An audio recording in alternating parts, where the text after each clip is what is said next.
नमस्कार, स्वागत है आपका न्यूज 80 पर। मैं हूं आपके साथ राहुल राणा। बुलेटिन की शुरुआत करते हैं संभल से आ रही इस वक्त की बड़ी खबर के साथ, जहां 6 नवंबर को जयंत चौधरी का संभल में दौरा होने जा रहा है। 2024 लोकसभा चुनाव का बिगुल फूंकने के लिए यह दौरा माना जा रहा है। किसानों के सम्मेलन का आयोजन होगा। 6 नवंबर को जयंत चौधरी संभल में पहुंचेंगे, ये मिल रही है खबर यहां संभल से। संभल में आगामी 6 नवंबर को राष्ट्रीय लोकदल का किसानों का सम्मेलन आयोजित होना है, और जिसमें राष्ट्रीय अध्यक्ष एवं राज्यसभा सांसद जयंत चौधरी किसानों, दलितों और मजदूरों की आवाज को बुलंद करने के लिए 24 लोकसभा चुनाव का बिगुल फूकेंगे।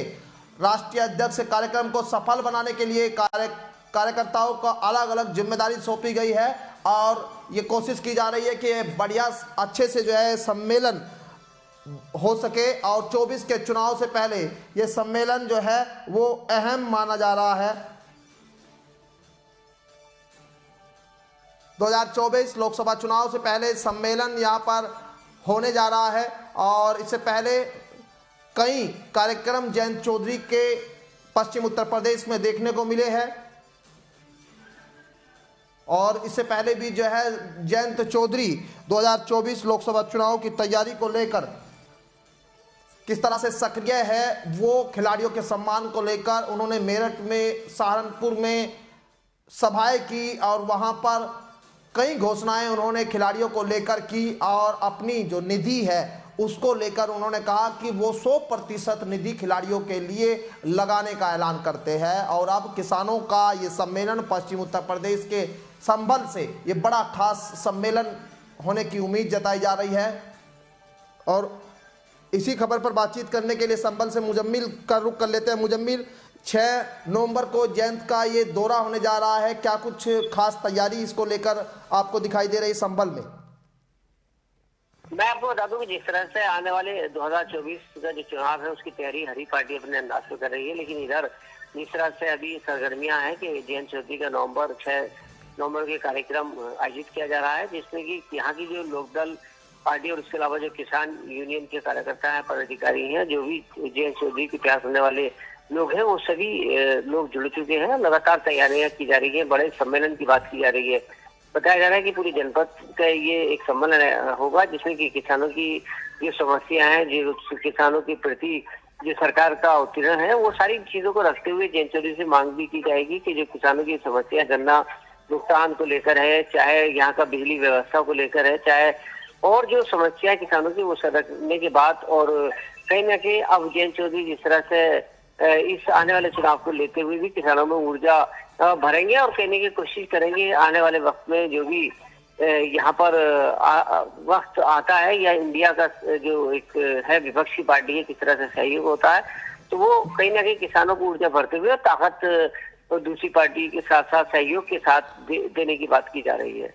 बिल्कुल, देखिए मुजम्मिल, ये कहा जा रहा है कि 24 से पहले जयंत 12 से ज़्यादा सीटों पर अपनी तैयारियां कर रहे हैं, 12 से 15 सीटों पर तैयारियां कर रहे हैं। क्या संभल में देखा जा रहा है कि इस तरह की तैयारी वहां भी हो रही है 24 के चुनाव को देखते हुए? क्या लगता है उनके लिए इस सीट पर यहाँ प्रत्याशियों को लड़ा सकती है, या ऐसी कयासबाजी? क्योंकि जहाँ जहाँ सम्मेलन हो रहे हैं पश्चिम उत्तर प्रदेश में, खासकर जो सम्मेलन आरएलडी कर रही है, ये उसी जगह पर किए जा रहे हैं जहाँ पर वो चुनाव लड़ने की संभावनाएं तलाश रही है।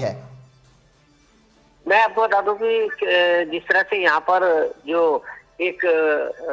अब्दुल रहमान है, पूर्व मंत्री हैं, और उसके अलावा उनकी पत्नी यहाँ पर तरुण वकील हैं, जो कि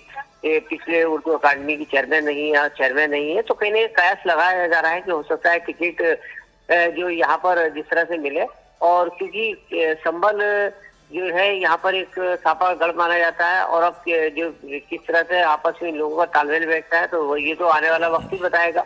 कि किसके पल्ले में सीट जाती है। लेकिन कहने का कयास लगाया जा रहा है कि किसानों की बहुत बड़ी लॉबी, किसानों का बहुत ज्यादा एक समझौता, किसानों का एक बहुत ज्यादा यहाँ पर जो एरिया माना जाता है, तो हो सकता है उसके बीच जयंत चौधरी अपनी मांग रखते हुए, या विपक्ष जो उनको पूरी तरह से ताल ठोकने की बात की जा रही है, तो जयंत चौधरी को टिकट अगर साथ मिलता है तो कहीं ना कहीं बहुत बड़ी कामयाबी हासिल हो सकती है। किसानों का एक हब होने की बात अगर हम कहें, तो एक किसानों की मुख्य समस्याओं का जनाधार जो है, जो समस्याओं का निरंतर है, वो जयंत चौधरी कर सकते हैं। तो अब देखना ये कि किस तरह से 2024 का जो प्लान तैयार करता है, या विपक्ष को किस तरह से इंडिया अपना जो उनको ये सामने आ सकती है। तो एक बड़ी अभी चुनौती भरी स्थिति है, लेकिन फिलहाल कहीं ना कहीं माना जा रहा है तो जयंत चौधरी के आने से कहीं ना कहीं फेरबदल हो सकता है। चलिए, बहुत शुक्रिया आपका बातचीत करने के लिए। और यहाँ संभल में गन्ना भुगतान, किसानों के एमएसपी को लेकर तमाम जो मुद्दे हैं वो इस सभा में उठाए जा सकते हैं। 2024 लोकसभा चुनाव से पहले किसानों का हब कहा जाने वाला ये संभल जिला जो है, क्योंकि पश्चिम उत्तर प्रदेश गन्ने बेल्ट है और संभल के किसान आंदोलन के दौरान यहाँ पर सक्रियता भूमिका में जिस तरह दिखाई दिए, और अब संभल में यहाँ किसान सम्मेलन के पीछे मकसद क्या 2024 के भी जो लोकसभा चुनाव है वो यहाँ हो सकते हैं, ये कयासबाजी अब जो है हो सकती है। लेकिन अब पश्चिम उत्तर प्रदेश में अलग अलग जनपद में जयंत चौधरी जाकर अपने लिए एक मजबूत स्थिति पैदा कर कहीं ना कहीं लोकसभा चुनाव में एक सीटों का जो गणित है वो अब साध सकते हैं।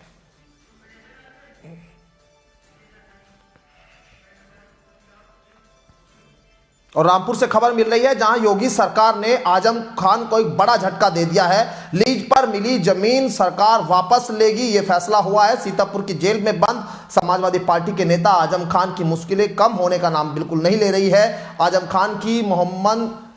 अली जौहर